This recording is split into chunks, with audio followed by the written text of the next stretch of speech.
Hello everyone, FPL Raptor here and welcome back to another video on my YouTube channel. There are only 4 game weeks left now of the season, and in today's video we're going to have my early thoughts and transfer plans ahead of game week 35 and also discuss the possible doubles and blanks in 36 and 37 as well. If you do enjoy today's video, please do smash that like button, and if you're new around here, make sure to subscribe as well. But without further ado, let's jump into it.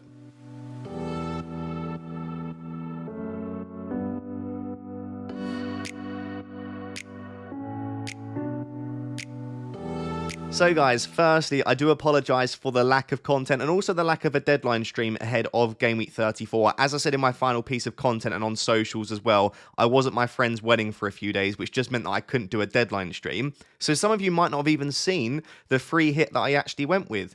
What a strange Game Week 34 has been, because it obviously is still ongoing. We have the Nottingham Forest-Brentford game still to go. And if you just look at my Game Week 34 free hit, and in fact a lot of Game Week 34 free hits, on paper, it looks sensational. If you told me that every single player in my backline returns, and one of them gets an assist, and one of them gets a goal, if you told me that my captain scores a goal and gets bonus points, if you told me that one of my differential-ish midfielders scored a goal, and one of my forwards got 15 points, I would assume that I'd got like a 30-point green arrow. I'm only on a 2-point green arrow at the moment. And what that means is if I scored 80 points, I would be on a grey arrow, basically maintain rank. If I scored 79 points at my rank, I would be on a red arrow.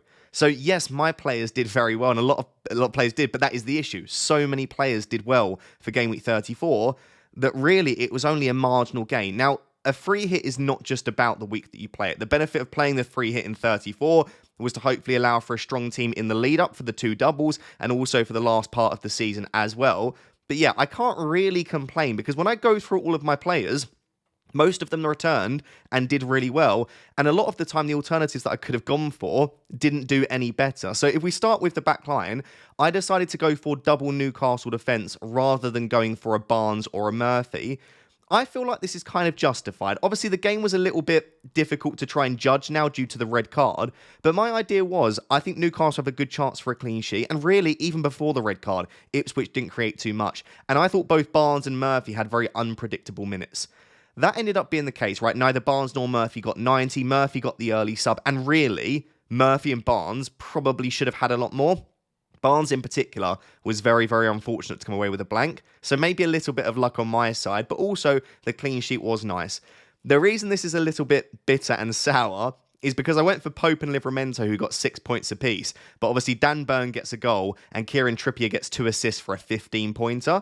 In all honesty, I backed my decision all week to pick Livramento because the eye test and the data combined told me that Livramento was the most attacking Newcastle defender in recent weeks. But we do know what Kieran Trippier can do, and maybe in hindsight, I should have binned off the eye test, I should have binned off the data, and just thought Kieran Trippier's delivery is significantly better than Livramento's, and he does take some set pieces, and on his day, he can deliver multiple returns. So that was a tough one to take. If you watched my first free hit draft of the week, my very, very first video of the week, I had Trippier and Livramento with Leno in goal.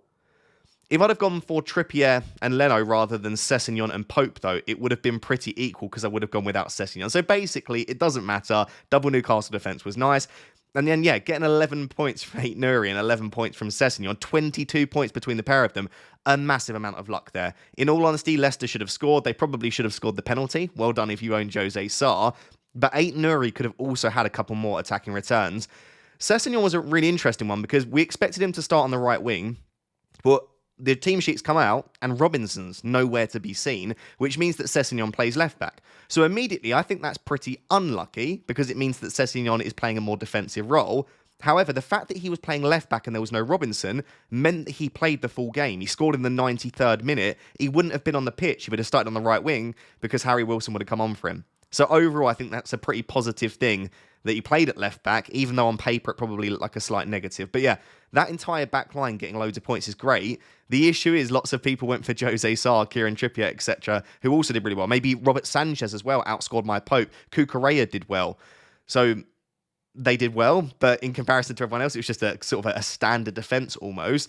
And then in terms of the attack, obviously we had a few blanks in there. Rao and Palmer were the two disappointing ones. Everyone's probably going to hyperfixate on Palmer, and maybe rightly so, to be honest. You did all tell me before the deadline that he's not a very good pick at the moment and that he's not playing very well. And watching that game, he could have played for 500 minutes and he probably still wouldn't have returned. Two silver linings, though, here. Firstly, he's not in my actual team, so I don't have to come back to Cole Palmer in Game Week 35. It was just a one-week punt. He's not playing well. Chelsea don't look particularly good either. I don't have to look at Cole Palmer in my team for 35 and beyond. But secondly, the other midfielders that I would have gone for also blanked. So if I didn't go for Cole Palmer, my fifth midfielder, as you can see here, was Kluivert, who actually, Palmer outscored Kluivert. The other midfielder that I might have gone for would have been probably Harvey Barnes, just to try and differentiate from Murphy owners slightly, because Murphy was so highly owned, which meant I would have gone for Kepa instead of Pope and then Barnes instead of Palmer. So I would have actually lost out on points again.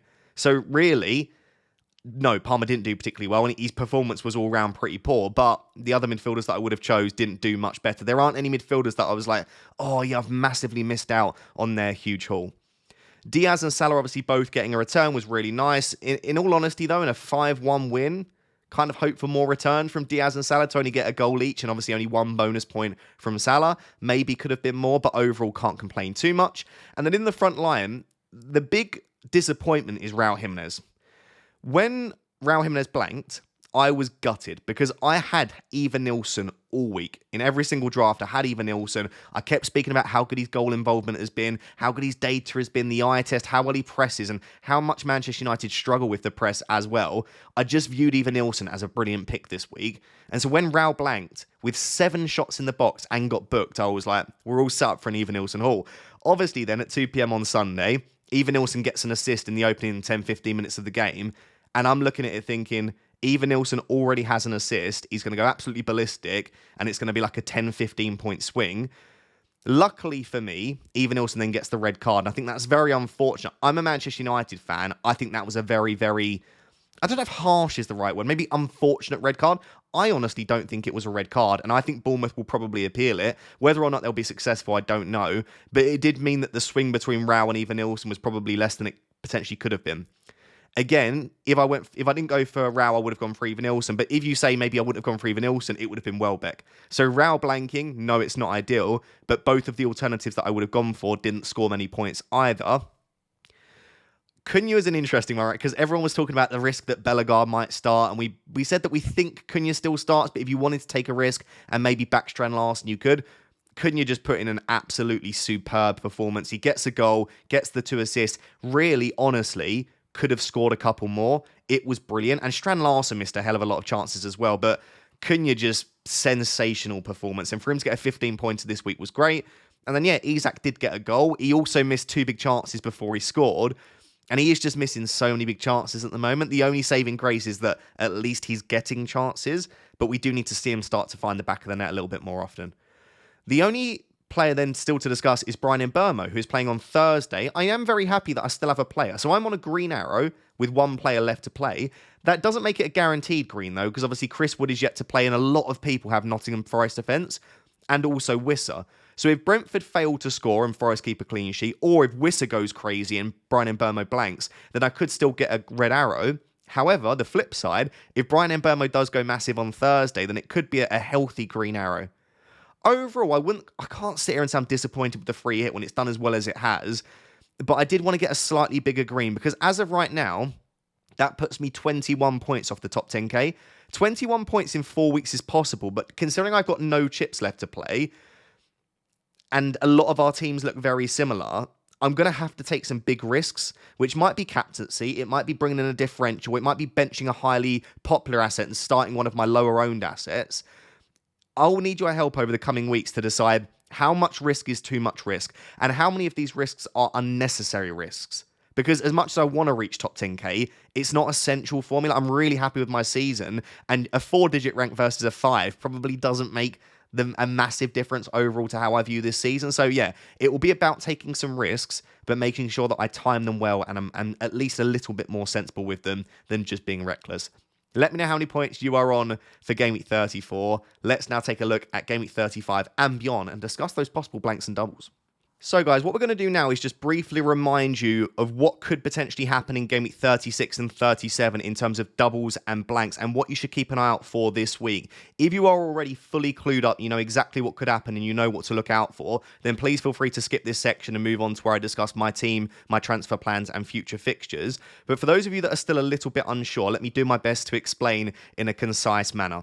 So, the FA Cup final is played on the weekend of Game Week 37. That therefore means the two teams that have reached the FA Cup final in Crystal Palace and Manchester City, and congrats to both teams, especially Crystal Palace, that's a brilliant achievement.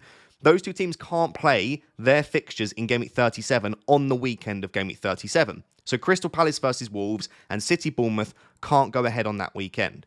There are two options then for the Premier League. They can move those fixtures to the midweek of Game Week 37, which in terms of FPL would keep it as a single game week in 36 and a single game week in 37, or they could shift the games forward to the midweek of Game Week 36, which would cause a double game week for those teams in Game Week 36 and a blank game week in 37.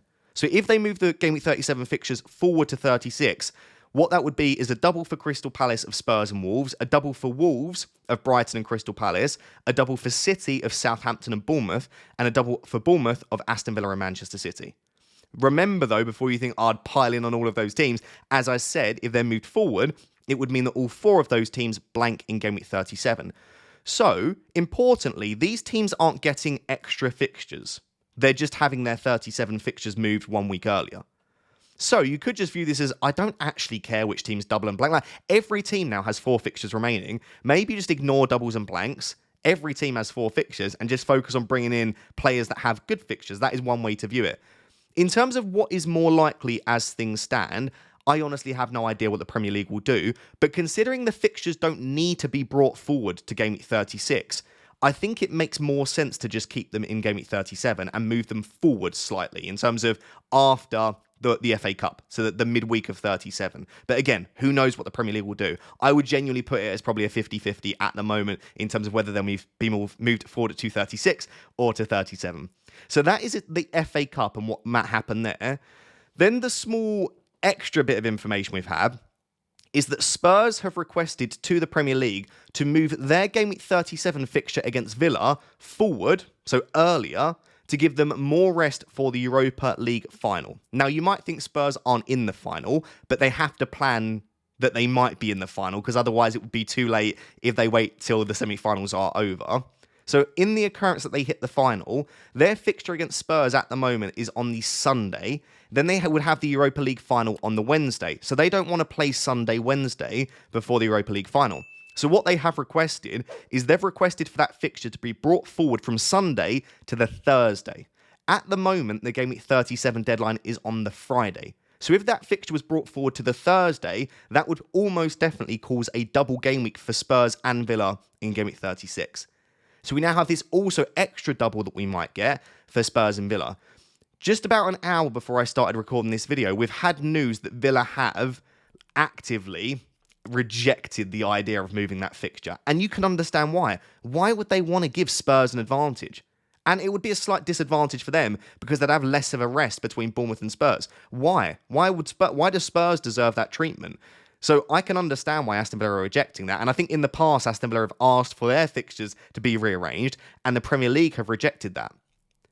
Also, if you think about it, Villa have everything to fight for in the Prem. Spurs are fighting for nothing. Spurs can just put out their B team.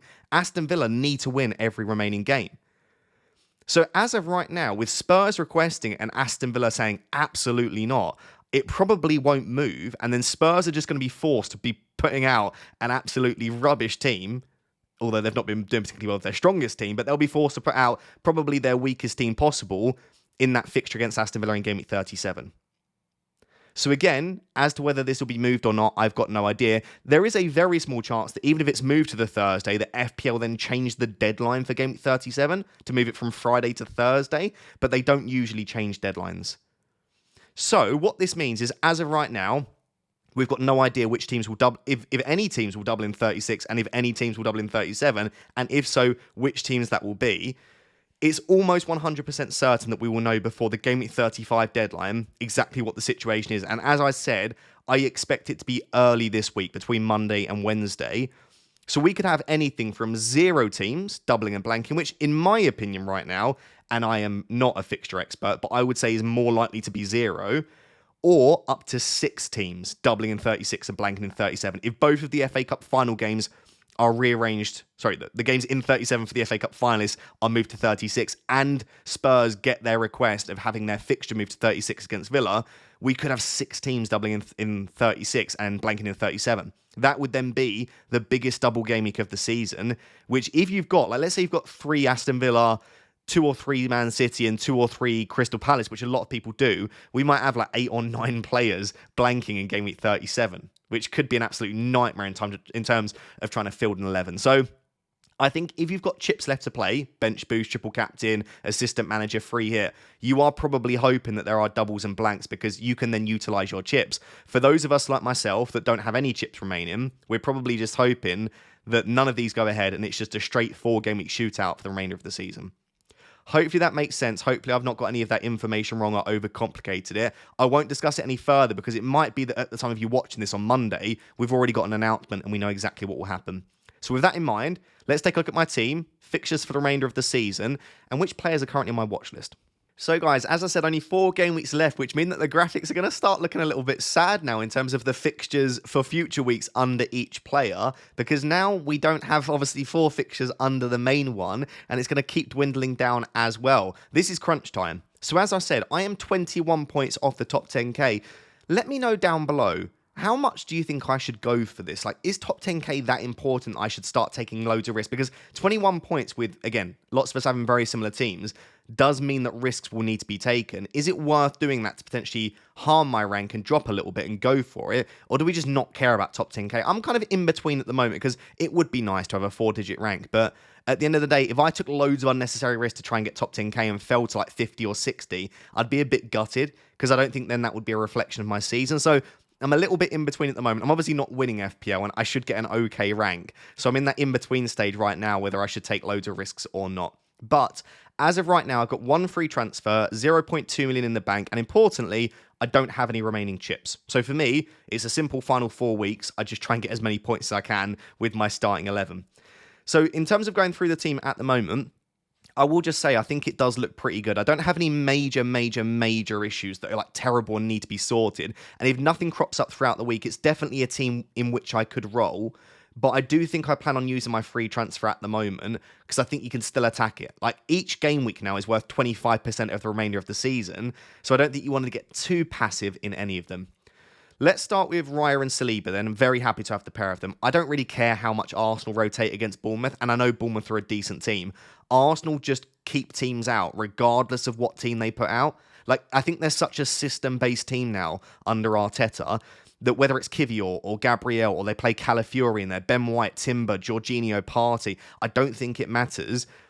I'm not saying they'll keep a clean sheet, but I think they've always got a pretty good chance. So I don't mind having Raya and Saliba. I'll almost definitely start the pair of them. In terms of my other 2 defenders I'm starting at the moment is Gvardiol and Munoz. Gvardiol obviously got his goal in the FA Cup semi-final and the clean sheet, which would have been a 15-pointer probably in FPL. Marmoush assisted that goal as well, which was very frustrating. So Gvardiol still has it in him. We know he's brilliant from set pieces. So even if he's not playing at left back, he's shown in that game he is very, very good in the air. And Wolves away feels like not the easiest fixture per se, but it's also not a bad fixture. Wolves have looked a lot better recently, but they've also had easier fixtures. So I don't mind playing Gvardiol here. He's definitely in my 11. The final spot then is between Munoz, Konsa and Bradley. It's going to be Munoz for me, I'll be honest. I just think he's so attacking. Again, if you watch the FA Cup semi-final between Palace and Villa, Munoz could have had a hatful of attacking returns. He was so far forward.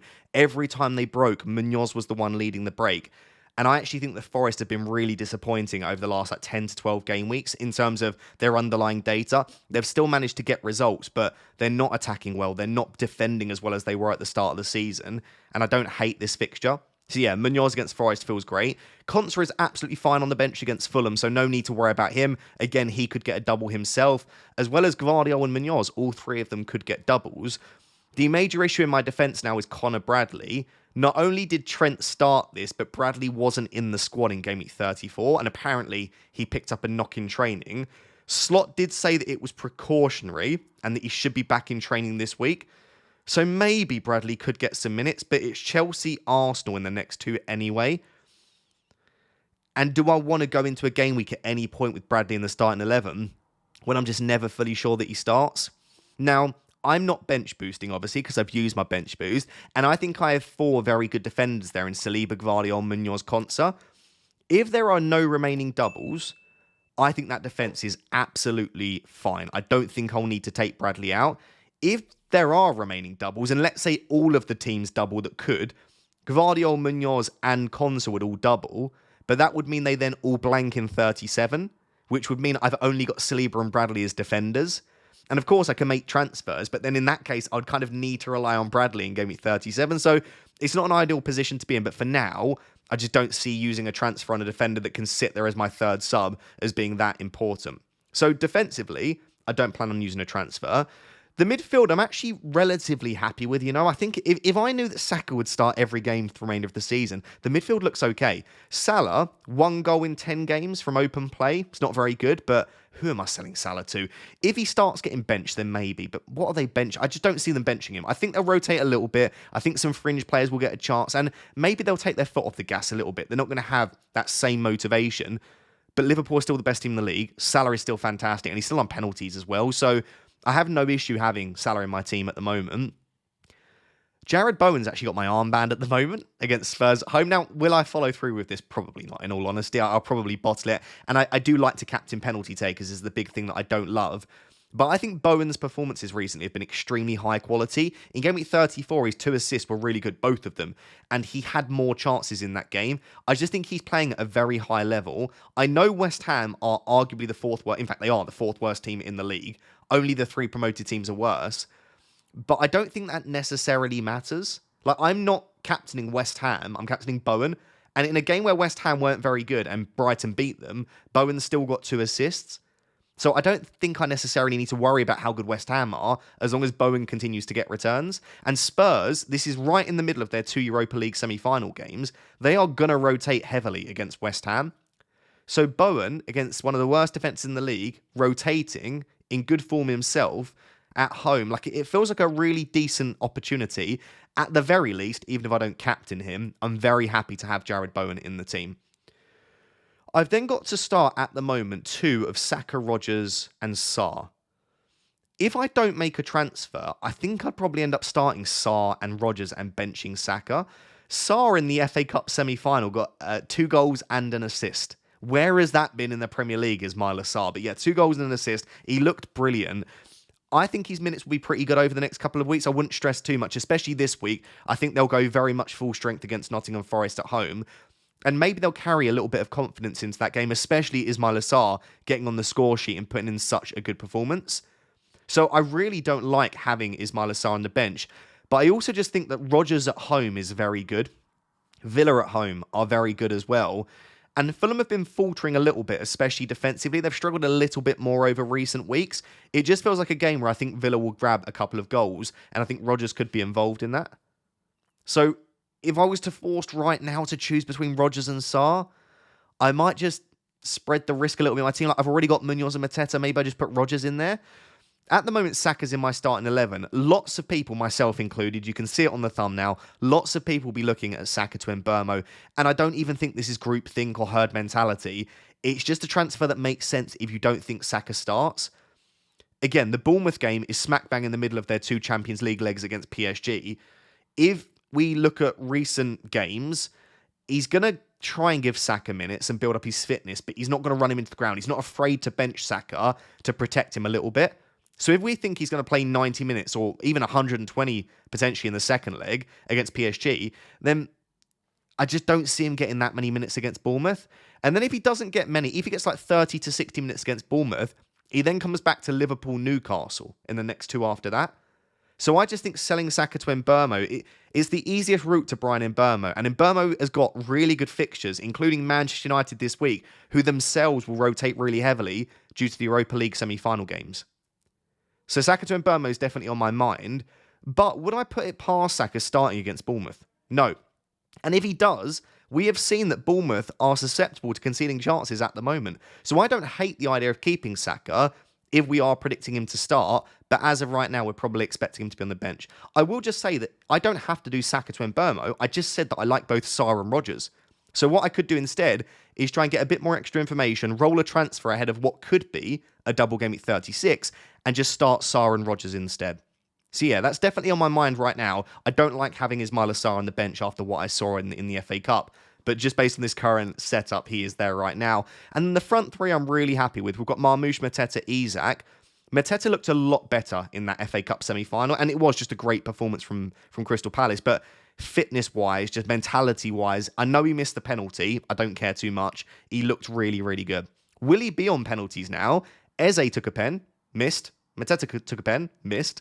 So who's on the next one? I've got no idea. But he still looked a lot better, and I think he could get opportunities in this game. Like I said, Forest just aren't quite at it defensively recently.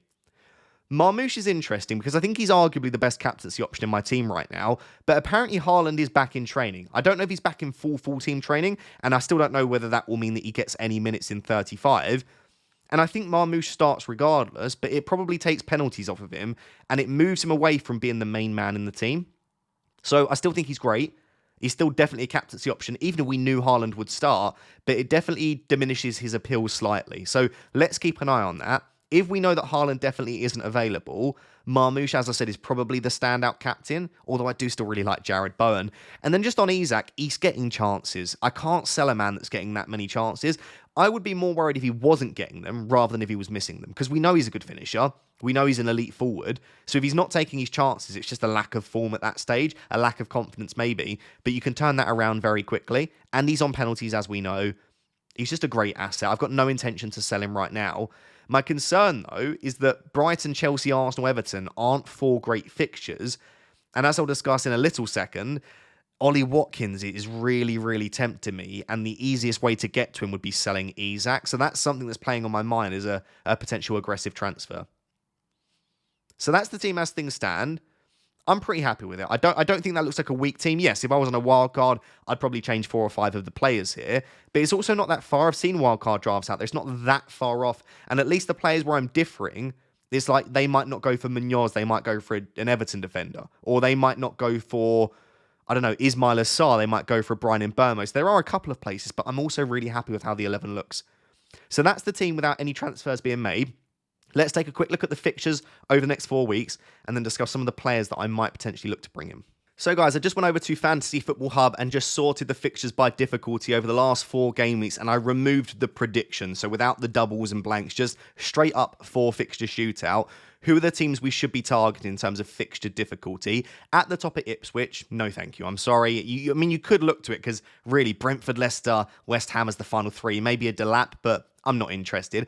Everton are a team that interests me because they defend really well, and they've got Ipswich at home and Southampton at home across the next 3. So I think O'Brien, Mikalenko, Pickford, even I suppose a McNeil or a Beto you could go for. Doucouré, as he always seems to get chances, but I don't know. I've only got 4 free transfers, and I might take 1 or 2 hits. So let's say I've got 5 or 6 transfers left to make. Am I making one by bringing in an Everton defender? I just don't see it massively. Unless I really need a player for blank game week 37. If it's a blank, they've got Southampton at home that week. So remember I said about Bradley to an Everton defender is a possibility. Brentford absolutely stand out. Because Ipswich and Everton, not that interesting. But Brentford with Wissa and Mbeumo, United, Ipswich, Fulham, Wolves, that's a team that I want to attack. That's a team that I want to bring in players. And I'm going to discuss in a second Sharda and Damsgaard, 2 further players at a cheap price that could be really interesting. So Brentford stand out. Leicester in 4th. So 3 of the top teams for fixtures are Ipswich, Everton, Leicester. It's not great. Man City up there. Kevin De Bruyne will be a really popular captain this week if you own him, and I don't mind it at all after he's got his rest in the FA Cup. Southampton after the Wolves game, Bournemouth and Fulham to finish isn't terrible, and they've got a lot to play for until they are mathematically secure in terms of a Champions League spot. Everything to play for City. So yeah, really like the idea of bringing in City players if you don't already own 3. We then have Nottingham Forest. I like the fixtures. I'm just a little bit worried about what I'm seeing from Nottingham Forest. They're not playing like they were earlier on in the season, but Chris Wood, Nottingham Forest defence, they're still good buys. Gibbs White always has very good minutes. West Ham in 7th. Again, if you've not got a Jarrod Bowen or you want to take a risk on a Kudus or a Wan-Bissaka or Thomas Soucek, I suppose you could, but Jarrod Bowen obviously the standout. Spurs in 8th, Villa in 9th. I don't know you'd be buying Spurs right now. Most people have their Villa assets, but if you don't, Ollie Watkins, Morgan Rogers for Fulham, Bournemouth, Spurs, United. That's Spurs and United to finish out the season. Those are good fixtures for Aston Villa.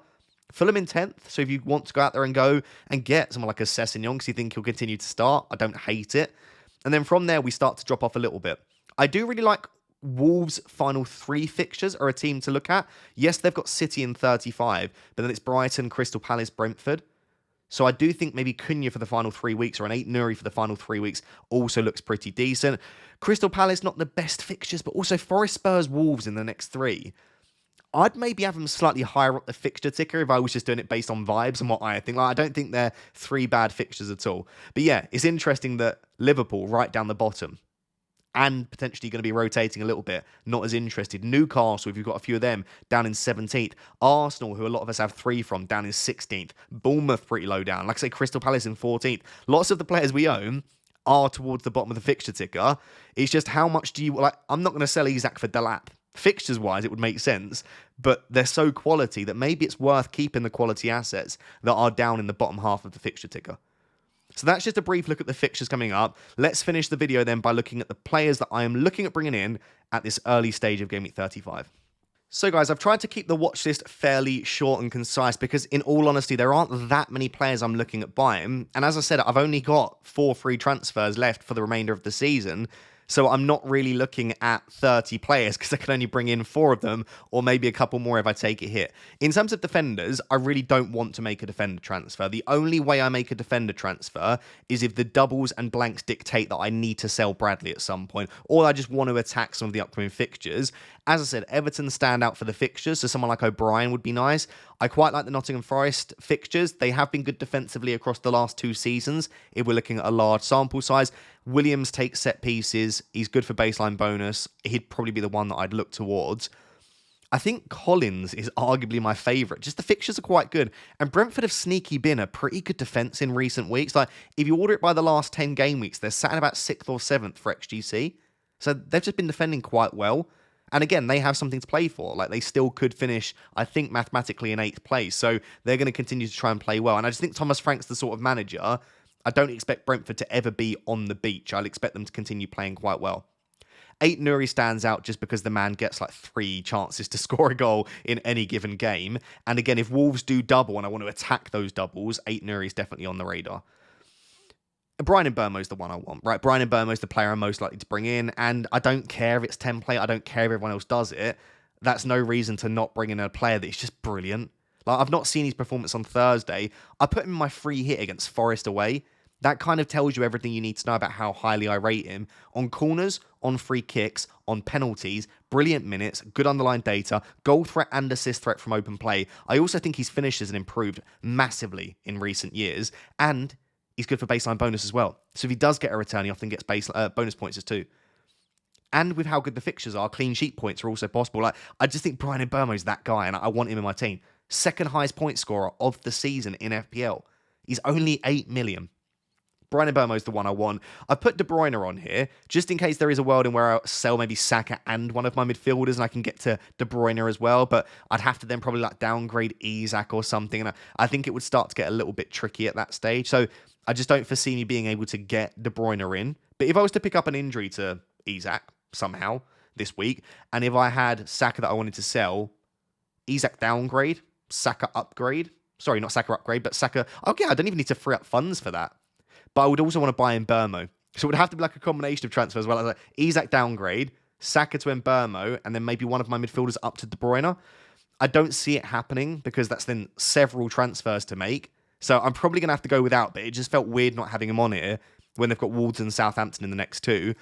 A player that I've put on here is Kevin Schade, and I'd also like to add Damsgaard to that list as well. If I do need to free up funds for whatever reason, or let's say I wanted to sell, I don't know, let's say I wanted to sell Morgan Rogers or Ismail Assar for whatever reason, injuries, rotation, doubles and blanks, I'd have Schade and Damsgaard on there as 2 really good cheap midfielders for the reasons that I just said. Love Brentford's fixtures. Schade's minutes have been really good recently, so if I'm looking for a cheap midfielder, it would be Schade or Damsgaard. But Brian Mbeumo is the midfielder that I really want. I've already got Jared Bowen. If you're looking for midfielders to buy this week, Bowen and Mbeumo, Mbeumo would be first priority. They're the two to go out and buy. Forwards are really interesting, but I've just not got that many spots in the team. Like, I quite like having my front three of Marmoush, Mateta, and Isak, but with Haaland coming back, maybe Marmoush becomes slightly less optimal to have in the team. Mateta's fixtures aren't that ideal, as we spoke about. Maybe there's a bit of rotation for Crystal Palace around the FA Cup final. Again, if they do have a blank game week, like, I could see myself selling him. Isak's fixtures aren't ideal. Ollie Watkins is probably the standout right now because it sounds like Rashford could be out for the remainder of the season. And we saw how good Watkins was when he gets the minutes. And if there is a double, the fixtures aren't that bad. I quite like the idea of an Ollie Watkins coming in. But if I can't afford Watkins or I just don't want to go there, I think Wissa's the next player. Like, I really want to get Brentford attackers. I think they'll just score goals for the remainder of the season. So a double up of Mbeumo and Wissa. If I was on wildcard, Mbeumo and Wissa would be the two first names in the team. I really, really like the pair of them. And then two other players, Wood and Cunha. Wood's got really decent fixtures for the Final Four. We know when he's fit and available, he scores goals. And Cunha could have a double, and he's just playing at such a high level right now. I guess there's just concerns. Does he start every game? It looks like he probably will, but once Bellegarde's fully back fit and available, and let's say that Man United or whichever club do get the Cunha deal wrapped up and it looks like he's going to leave, at that point, does he get perfect minutes? I like to have him on the free hit, but buying him is definitely a greater risk. So yeah, those are the players that I'm looking at right now. So we go back to my team then. This is how it looks as things stand. I think Saka to Mbeumo is a transfer that I'm definitely looking at. I think one of my forwards to Wissa or Watkins is something that I'm considering. And then maybe having to sell Bradley if I need to at some point to one of those four defenders is possible as well. But in all honesty, I'm actually quite happy with the team. I don't think it's too badly set up. Let me know what your plans are for Game Week 35. And let me know what you think of my team as well. So guys, there we have it. That is my Game Week 35 transfer plans and early thoughts. Hopefully you did enjoy it. Only 4 game weeks left now. So if you did enjoy the video, please do smash that like button. We did recently hit 150,000 subscribers, which I'm so grateful for. So it is a bit cheeky to ask, but I guess if you're still not subscribed, please do consider subscribing. I'd really, really appreciate it. Until next time, thank you very much. Bye-bye.